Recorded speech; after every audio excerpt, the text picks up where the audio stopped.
तो ऐसा भी नहीं कह सकते भारतीय जनता पार्टी हार नहीं सकती है, लेकिन हार भी गई, क्लियर मेजोरिटी में नहीं भी आ पाई। उसके बाद फिर उसने क्या खेल किया कि जो दूसरी पार्टी के एमपी हैं उन पार्टियों को पैसे दे करके, लालच दे करके, ईडी सीबीआई का डर दिखा करके, कोई घोटाले कर रखे हो तो उसका डर दिखा करके उनको अपनी पार्टी में या दूसरी पार्टी में शामिल करवा रहे हैं। तो देखो ये सब घोटाला चल रहा है देश में, मैं ऐसा कह सकता हूँ। और ये जो है लोकतंत्र पे मैं बता रहा हूँ कि बहुत बड़ा खतरा है और संविधान पर भी खतरा है। संविधान सिर्फ मैं पहले भी कई बार इस बात को रिपीट कर चुका हूँ, मेरे हिसाब से संविधान आजकल बचा नहीं है। संविधान उन्होंने वैसे ही खत्म कर दिया, बस घोषणा करनी बाकी रह गई है। नमस्कार, मैं नवीन कुमार नंदन, आप देख रहे हैं बाम सेफ न्यूज।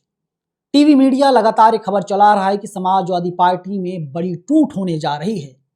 भारत 24 नामक चैनल ये कह रहा है कि समाजवादी पार्टी पूरी तरीके से अब भारतीय जनता पार्टी में कहीं ना कहीं विलय होने जा रही। मतलब समाजवादी पार्टी जो लोग थे वे लोग भारतीय जनता पार्टी को ज्वाइन करने जा रहे हैं। मेरे साथ पूर्व जज संजीव कुमार जी हैं। सर, कैसे देखते हैं आप? ये तो खबर बड़ी सामने आ रही है और कहा जा रहा है कि सनातन पांडे के नेतृत्व में बड़ी टूट होने जा रही है। पश्चिम बंगाल के बाद, महाराष्ट्र के बाद अब उत्तर प्रदेश में भाजपा खेला करना चाहती है। देखिए ऐसा है कि ये जो खबर चल रही है, जैसे आपने बताया, वो सही भी हो सकती हैं और नहीं भी हो सकती हैं। लेकिन सही होने की संभावना इसीलिए ज़्यादा है क्योंकि भारतीय जनता पार्टी लगातार अलग अलग राज्यों में अलग अलग पार्टियों को तोड़ रही है, अपनी पार्टी में मिला रही है, किसी दूसरी पार्टी में मिला रही है। तो जैसे आपने अभी कहा कि महाराष्ट्र की शिवसेना में टूट करी, वो बहुत पहले हो चुकी है। उसके बाद में हम देखते हैं कि तृणमूल कांग्रेस में और आम आदमी पार्टी के एमपी टूटे, और अब देखा शिवसेना दोबारा टूट गई। अब सपा जो एसपी पार्टी थी, 37 शायद सीट हैं एमपी की, उसकी टूट की संभावना बताई जा रही है। जो जब मिनिस्टर वहाँ के कह रहे हैं, मतलब जो डिप्टी चीफ मिनिस्टर है वो भी कह रहे हैं, राजभर के अलावा डिप्टी चीफ मिनिस्टर भी कह रहे हैं, राजभर खुद मिनिस्टर हैं, एक और संजय कुमार निषाद मिनिस्टर हैं, वो भी इस बात को कह रहे हैं यूपी के। तो इससे क्या मैसेज जाता है? मुझे लगता है कि कुछ न कुछ अंदर खाने टूटने की बात सही हो भी सकती है, सेटिंग चल रही होगी, मैनेज करने की कोशिश चल रही होगी एमपीओ को। वो मैं इसीलिए कह रहा हूँ क्योंकि लगातार हम पिछले अगर 20-25 दिन से देखें, जब से ममता बनर्जी सरकार वहाँ पे हारी है, पार्टी वहाँ से बंगाल में, तब से लगातार टूट की खबरें लगातार आ रही हैं। 3 जगह टूट हो चुकी है, चौथी टूट ये होने की संभावना है। तो देखिए अगर ये टूट हो भी जाती है तो मुझे कोई आश्चर्य नहीं होगा। जिस तरह के पॉलिटिशियंस हैं आज के समय में देश में, किसी भी पार्टी में, भारतीय जनता पार्टी को फिलहाल छोड़ दें, बाकी जो विपक्षी पार्टी जितनी पार्टियां हैं उसमें से कोई भी किधर भी टूट के जा सकता है, इसमें मुझे कोई शक नहीं है, बिल्कुल भी शक नहीं है। तो आज के समय में जिस तरीके के लोगों की नैतिकता खत्म हो चुकी है, कोई अपनी पार्टी से लॉयल्टी नहीं है, विचारधारा किसी पार्टी की है नहीं, और वैसे हम ये भी देख रहे हैं कि टिकट अदरवाइज मिला करती हैं पॉलिटिकल पार्टियों में, वो भी पैसे दे करके मिला करते हैं।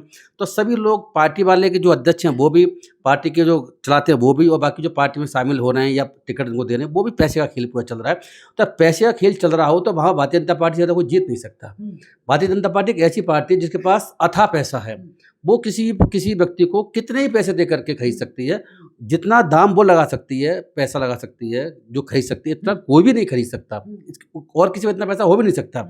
तो देखिए ये जो खबर जो आ रही है ये सच साबित हो सकती है, और हो सकता है कि 2, 3, 4, 5, 7 दिन में पिक्चर और क्लियर हो।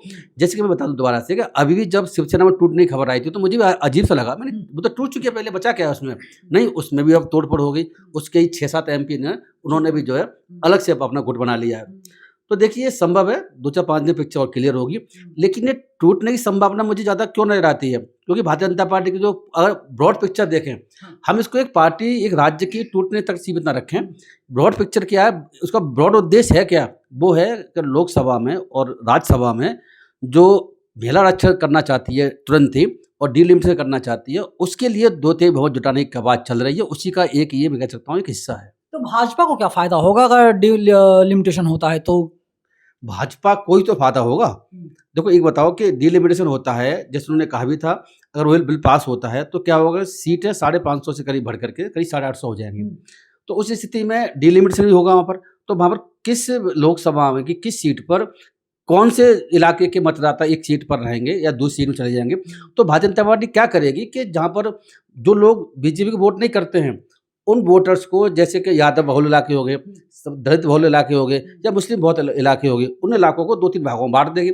ये इलाका चला गया दूसरी कॉन्स्टिट्यूंसी में, ये चला गया दूसरी कॉन्स्टिट्यूंसी। तो वो लोग जो इकट्ठे होकर के वोट करते बीजेपी को हरा सकते थे, वो उसकी हारने की संभावना कम हो जाएगी। तो ये सर खेल उसी का चल रहा है। तो आप ये कहना चाह रहे हैं कि मोदी जी जब तक जिंदा हैं, इस धरती पर मोदी जी जब तक हैं, तब तक भाजपा हारने वाली नहीं है, क्योंकि भाजपा इसके लिए दिन रात लगातार काम कर रही है। नहीं, मैं ऐसा नहीं कर रहा हूँ। मैं ये कह रहा हूँ कि भारतीय जनता पार्टी पूरी कोशिश कर रही है हाँ। कि आपको ये भी पता होगा क्या कि इस बार Bharatiya Janata party clear majority में नहीं आई थी। कब? लोकसभा इलेक्शन बिल्कुल। 2024 में।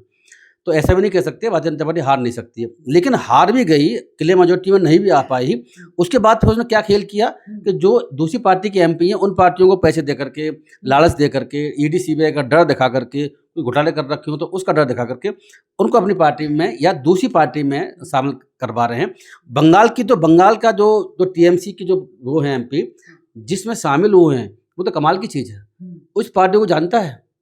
उस पार्टी का नाम क्या है मुझे तो पता, आप नहीं बता, हम एनसीपीआई। कौन जानता है उस पार्टी को? 800 करीब सिर्फ वोटर्स आए थे, मैं देख रहा हूँ मीडिया का, 800 वोट मिले हैं उस पार्टी को। उस पार्टी को कोई नहीं जानता, बंगाल में नहीं जानता, असम में नहीं, कहीं नहीं जानता। उस पार्टी में एक इतने एमपी और उसको मर्ज कर रहे हैं। तो देखो ये सब घोटाला चल रहा है देश में, मैं ऐसा कह सकता हूँ। और ये जो है लोकतंत्र पे मैं बता रहा हूँ कि बहुत बड़ा खतरा है और संविधान पर भी खतरा है। संविधान सिर्फ मैं पहले भी कई बार इस बात को रिपीट कर चुका हूँ, मेरे हिसाब से संविधान आजकल बचा नहीं है। संविधान उन्होंने वैसे ही खत्म कर दिया, बस घोषणा करनी बाकी रह गई है। जैसे कि हिंदू राष्ट्र देश में कन्वर्ट हो चुका है हमारा देश, बस घोषणा करनी बाकी रह गई। अब तो मुझे घोषणा की जरूरत भी नहीं है। तो इसी तरीके से संविधान हमारा खत्म हो चुका है कि जिस तरीके की जो खरीदारी चल रही है, पार्टियों को तोड़ा जा रहा है, उससे एक यही मैसेज आता है कि संविधान को मानने वाले लोग नहीं हैं, जो हम पहले से कहते चले आ रहे हैं। भारतीय जनता पार्टी एक ऐसी पार्टी है जो संविधान को बिल्कुल नहीं मानती है, तोड़ फोड़ भी, क्योंकि संविधान के जो शेड्यूल 10 है उसमें एंटी डिफेक्शन लॉ है। मतलब अगर कोई पार्टी, अगर कोई वोट अगर टूटता है एमपी तो उसकी सत्ता खत्म हो सकती है। लेकिन यहाँ का गड़बड़ चल रहा है, उसको संविधान को मानते नहीं है, इसलिए वो अपने मन मर्जी के हिसाब से तोड़वा रहे हैं। 2/3 टूट रहे हैं, आप हर जगह देखिए कितने एमपी टूट रहे हैं, 2/3। ऐसा क्यों? 2/3 से कम क्यों टूट रहे?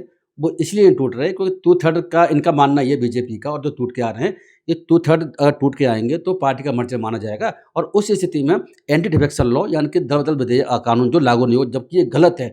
सुप्रीम कोर्ट पहले भी कह चुका है कि 2/3 पार्टी का मतलब पार्टी का मर्जर आवश्यक है। पार्टी दो तरह की पार्टी में, एक होती है पॉलिटिकल पार्टी, दूसरी होती है लेजिस्लेचर पार्टी।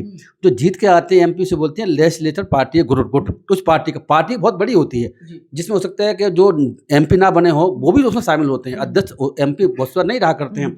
तो पॉलिटिकल पार्टी का मर्जर होने पर 2/3 तभी माना जाता है। लेकिन ये क्योंकि अब सुप्रीम कोर्ट ने केस फाइल कर दिया, जगह जगह केस फाइल हो रहे हैं, सुप्रीम कोर्ट डिसीजन 3-4-5 साल देगा नहीं, टर्म खत्म हो जाएगा, तो बाद में जजमेंट है उसको मतलब निकलेगा नहीं। तो देखो सुप्रीम कोर्ट की भी इसमें बहुत सारी भूमिका है। सुप्रीम कोर्ट भी ऐसे में तुरंत डिसीजन ना दे करके और इनको जो इलीगल अनकॉन्स्टिट्यूशनल काम है उसको ये कॉन्स्टिट्यूशनल और जस्टिफाइड एक रूप से करने की कोशिश कर रहा है।